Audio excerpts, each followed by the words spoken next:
wanted to talk about cutting off arms to Israel. Israel is one of our nation's closest allies. On October 7th, Hamas brutally murdered men, women, and children in Israel. I've seen the videos. American citizens were among the individuals killed, injured, kidnapped, still held hostage. The death and destruction of these terrorists is shocking. Hamas continues to hide in populated areas. Hamas continues to use civilians as human shields. With the serious threats in the region, I think it's more important than ever for Israel to quickly receive everything it needs to defend itself, to eliminate Hamas. Yet the Biden administration is doing the complete opposite at this point. Last week, President Biden announced he was cutting off shipments of ammunition and weapons to Israel. I want to be clear, this is happening while one of our strongest allies in the Middle East is at war with terrorists, murderers. The people of Israel deserve a partner and a friend that it can trust, not one that leaves in the face of terrorism and terrorists alone. The administration should be ashamed, I believe, of its actions. These are the weapons Israel needs to defeat Hamas, to defend its people against additional attacks from Iran and from its proxies. Last week, 48 U.S. senators introduced a resolution condemning the decision by the Biden administration. We must be taking every step possible to expedite the delivery of these important weapons. Senator will suspend. Killing innocent children, mothers, families, genocide.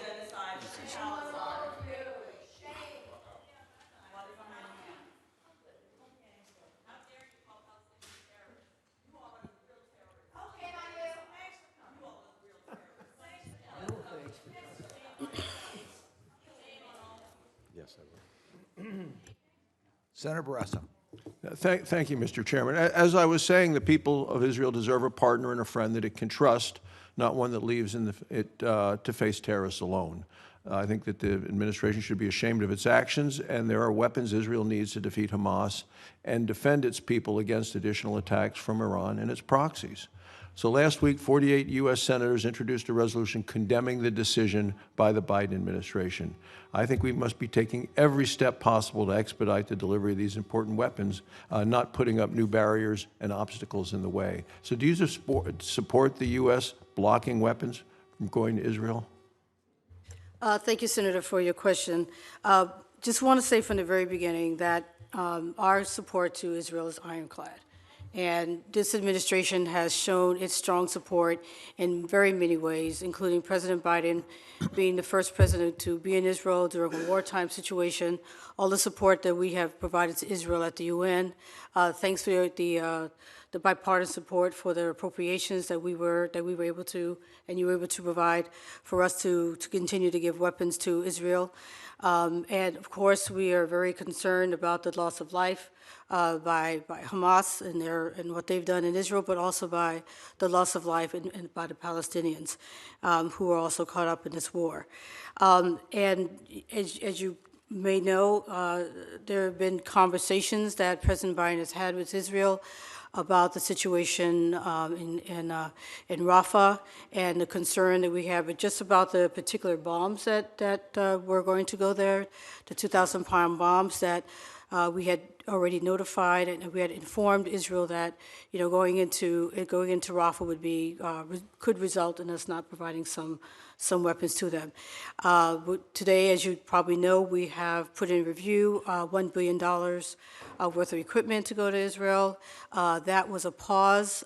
We are still considering the situation there, and we continue to work with Israel and have conversations with them on these issues on a regular basis. But I just want to highlight that we will continue to provide Israel with all of the funding that you have provided us in the supplemental. As I noted, we have provided them today with tiered with the $1 billion. And my concerns are that there are other countries looking in on this as well. And if they say, well, how can we expect us to be good partners with them if at this time we're withholding weapons? So the question is, given recent reports of the administration asking for approval from Congress for a new arms shipment, why is the administration holding up weapons now? This is something that was just approved. As I said, thank you again. As I said, that these are specific weapons that we have concerns about. The loss of civilians, that could be used if these bombs are used. But as I said, we are continuing to provide Israel with arms. We will make sure they get all the arms that you've been appropriating to us, and we will continue to. One more question, but my follow-up to that would be that, I mean, some of these bombs are to get to the fact that these tunnels are so far underground, and that's used as a hiding place by the Hamas, and we've seen that, and I think there's been a surprise to many that how the extent of the tunnels and the depth of the tunnels, and that the attention of some of these armaments are to get to specifically to that. But I just want to ask a quick question on China. So during your confirmation process, you committed to me in writing that you would work with U.S. allies and partners to urge Beijing to engage meaningfully with the United States on arms control. The 2022 Nuclear Posture Review said China has embarked on an ambitious expansion, modernization, diversification of its nuclear forces, of which you're well aware. Went on to say that by China expanding its nuclear options, it could allow for them to include nuclear coercion, limited nuclear first use in their employment strategy.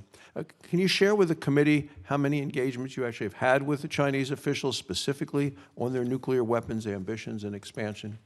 Thanks for your question. I can go back and think about the exact times. I mean, we had the official engagement in November. I've met with individuals several times on the margins of other meetings that I've been to. Same with other colleagues in my bureaus. So we've had conversations. What we're looking for is a sustained dialogue that we can count on a regular basis. That's what we're really looking for. It sounds like we're not having that at this point. Excuse me? It sounds like that's not going That's on not- at this that- point. Based what on their we're- decisions, probably not Right, your it's decision. not happening at this point, but we need to keep trying to make it happen. Thank you, Mr. Chairman.